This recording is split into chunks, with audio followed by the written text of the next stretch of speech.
Siang hari makan ikan asin. Ikan asin rasanya asin. Salam sapa saya ucapkan untuk sobat bisnis sekalian. Apa kabar sobat bisnis? Portofolio sampai tengah bulan September ini bikin ceria nggak? Semoga menanjak terus ya. Indeks harga saham gabungan pada hari ini ditutup menguat 0,02% atau 1,5 poin menuju level 6.935,47. Sebanyak 234 saham bertengger di zona hijau, 298 saham menurun, dan 221 saham stagnan.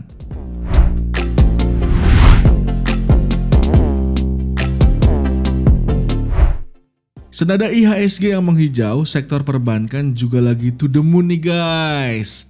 Kalau biasanya kita sering melihat bank buku 4 atau kelompok bank dengan modal inti 4 seperti BBCA, BMRI, BBRI, dan BBNI yang selalu cuan, ternyata bank buku 1 atau KBMI 1 juga mencatat kinerja yang mentereng loh di semester pertama 2023. Nih, kalau baca di bisnis.com, OJK merilis bank bermodal inti di bawah 6 triliun rupiah itu meraup laba bersih 7,51 triliun rupiah pada semester pertama 2023.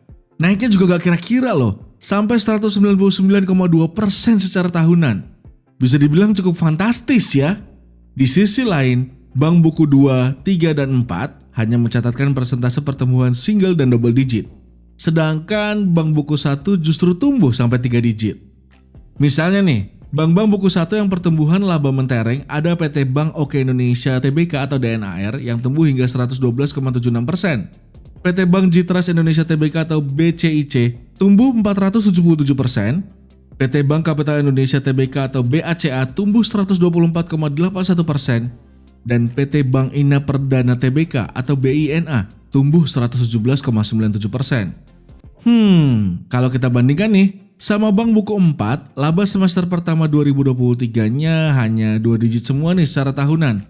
Kayak BRI tumbuh 18,85%, BCA tumbuh 34,07%, Bank Mandiri Persero Tbk atau BMRI tumbuh 25,68%, dan PT Bank Negara Indonesia Persero Tbk atau BBNI tumbuh 17,13%. Ada beberapa hal yang ternyata bikin laba bank-bank buku 1 ini mencatatkan kinerja moncar sampai tengah tahun 2023. Senior Faculty Lembaga Pengembangan Perbankan Indonesia atau LPPI Amin Nurdin menilai ada 2 faktor nih yang menopang. Pertama, ketentuan modal inti minimum 3 triliun rupiah pada 2022. Kebijakan ini nih memaksa bank menambah modalnya. Faktor kedua adalah kondisi bank-bank kecil lebih lincah karena mempunyai pasar yang spesifik. Bank kecil itu pun bisa fokus ke pasar yang menjadi incarannya. Selain 2 faktor ini, ada beberapa pengakuan dari emiten-emiten bank buku 1 nih tentang mengapa akselerasi laba mereka bisa meroket. Misalnya Bank Citras Indonesia atau BCIC yang meraup kenaikan laba karena ekspansi kredit yang cukup masif di paruh pertama 2023. Sekali mendayung, 2-3 pulau terlampaui. Kayaknya itu juga yang bisa digambarkan dari peningkatan laba Bank Mini ini nih sobat bisnis. Gak cuma dari kredit yang ekspansinya masif, tapi juga bunga kredit yang bikin Bank Mini makin cuan. Seperti pengakuan Bank Oke Indonesia Tbk atau DNAR yang mencatatkan peningkatan pendapatan bunga bersih atau Net Interest Income atau NII. Gak tanggung-tanggung, peningkatan dari bunga bersih DNAR bisa menyentuh 38,99% secara tahunan menjadi 293,62 miliar rupiah pada Juni 2023.